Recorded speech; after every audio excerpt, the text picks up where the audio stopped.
Ang alamat ng tikul. Unang panahon, isang bata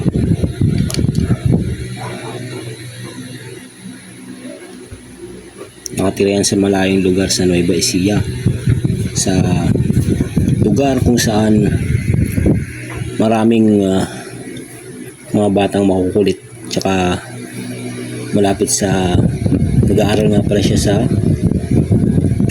Bungabong, Nueva Ecija. Mga tao doon, mga nakatikom yung kamay kasi mga barat yan. Bata pa siya noon, may mata na, tapos nakangiti siya lagi. 11 years old pero malaki na yung titi niya. Nag-aaral siya sa yan, Bungabong Elementary School.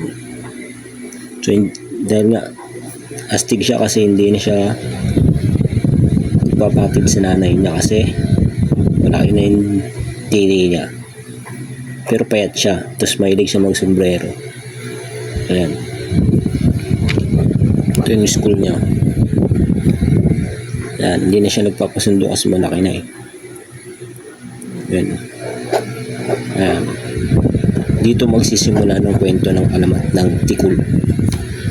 Ayan, ayan, pumapasok siya sa eskwela, hindi nagpapatid.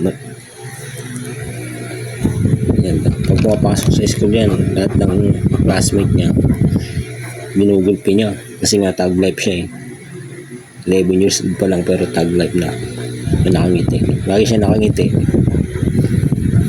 Ayan, tapos pagka sa kwarto ng teacher niya, ayan, pumapasok siya sa school niya, ito yung teacher niya. Pag nakaupo yung teacher niya dyan, mas may lamesa dito. Bago pumasok yung teacher niya, papasok yan dito sa ilalim ng lamesa. Tapos nakaupo yung teacher niya dyan, susundutin niya ngayon yung yung panty. Yan, kaya lagi siya pinapatawag ng nanay niya kasi yun nga, matikol siya. Tapos pag yung mga classmate niya, mga babae, yan, lagi niyang pupesto sa likod yun, tapos iangat yung palda, tapos siyempre magsisigawan sila.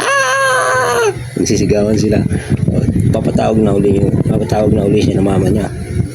Kaya tinawag siyang alamat ng tikul kasi makulit siya. Ayan.